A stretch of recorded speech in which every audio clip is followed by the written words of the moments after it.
There are two important stages of reading for any writer. Many who aspire to write dive into the stories of others with a mind towards learning. Some of us go as far as to scrutinize every sentence to figure out why it works so well. We ask ourselves, why would they choose that word when this one works better? Spending hours doing this on your first pass through a book is often a mistake because it leaves out the most important step, the first step. The problem is, once you start writing seriously, it becomes hard to read like a reader again. It's like the very act of writing ruins reading for a while. But it's important that you learn to turn this writer brain off, because reading like it's homework all the time will lead to it no longer being fun. Reading is the reason many writers wanted to write in the first place. It's where writers gain the inspiration necessary to construct brilliant stories of their own. That's why it's vital that you learn to turn your writer brain off, at least on your first pass through a story. When you boil a story down to its basic tenets, you are left with character, plot, and setting. When these tenets begin to overlap, you have the basic building blocks of a story. Throw in a little conflict and a touch of resolution, and you're reading something good. Instead of analyzing these elements on your first pass, you should lose yourself in the story. When you overanalyze on the first pass, you end up analyzing the wrong thing. For example, if I'm working on sentence structure and overanalyze every sentence, I'm not really engaged in the tenets of the story. This might be fine as far as improving my sentence structure goes, but I'd be missing out on the other probably more important things that are in the story. It's important to read like a reader on your first pass because it lays the foundation for what you should be looking at in your second pass. As a reader, you should pay attention to what you feel, not why you're feeling it. If you stay up till 2 a.m. with a burning desire to keep reading, that's probably worth studying later. If a certain character's death hits you pretty hard emotionally, then recognize that it made you feel something. If a death hurts you, it's important to make note of it. Not only should you pay attention to those things, but pay attention to your own inner dialogue, your own thoughts about where the story is going. Doing this might even give you ideas. As an exercise, you can write a story about the characters in the book you're reading, as if they had made different decisions. If it's good, turn it into an entire book of your own. Paying attention to your own predictions is also important for another reason. It gives you an idea of the promises that are being made in the story. Every story makes promises, and when the payoffs match the promises, it's almost always satisfying. If there's a twist that matches the promises, then it might be even more satisfying than a fulfilled promise that your reader predicted.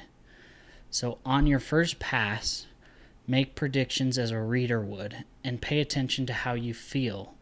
Are you disappointed at the end, or did you feel that the payoffs matched the promises?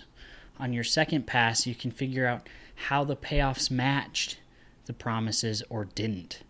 This way you can dissect why you liked or disliked a particular story. It's important to note that what you dislike about a story is just as important as what you liked. You don't need to know why, not on your first pass, but you should take note of it for your second pass. Another mistake that writers, especially new writers, make is trying to study everything all at once. If we study the world building, prose, tension, and foreshadowing, it's pretty exhausting. The first pass through will help you narrow down what's worth studying on your second pass. Your second pass of a story can almost be considered as a post-mortem of sorts. This is where you look into everything you noticed on the first pass. Why was the main character so likable? What made you hate the villain so much? Why did your heart rate spike in chapter 4? There are many different things that you can and should look into. You shouldn't limit yourself to word choice and sentence structure, though you can include it if you wish. I like to use the second pass to look at how authors do their foreshadowing. It's a lot easier to pick out when you know how the story unfolds. It makes it fun to find where and how these authors stick in clues to what's going to happen in the story. Even with seemingly useless things. In The Name of the Wind, for example, Kvothe learns to play his lute with missing strings. It seemed meaningless to the story until later when his string breaks on stage. Instead of folding under the unexpected constraint, Kvothe is able to push through for an emotional performance. When I read the book for the first time, I didn't think anything of Kvothe learning to play with missing strings. It seemed a natural part of the story. But on the second read through, it really hit me how purposeful the writing was. It really showed Patrick Rothfuss's mastery of the craft to me. Plot twists go along with foreshadowing, in that they are both easier to understand on a second pass. When you read with the twist in mind, it's easier to see the setup, the progression, and the eventual payoff of the twist. A good plot twist has the groundwork laid early, and it's fun to see how writers pull it off. It's important to note that despite everything I've said, not every book is worth reading twice. The more you dive into and understand storytelling, the easier this process gets. You may be able to do it all on one pass eventually, but until then, you should pay attention to the stories that are truly good at manipulating your emotions.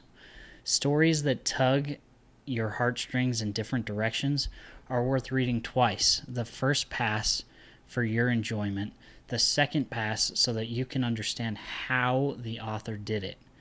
If you can learn to manipulate your readers' emotions, you will create magical experiences for your readers. So remember, the first pass shows you how a story feels. The second pass teaches you how it works. Great writers learn to do both.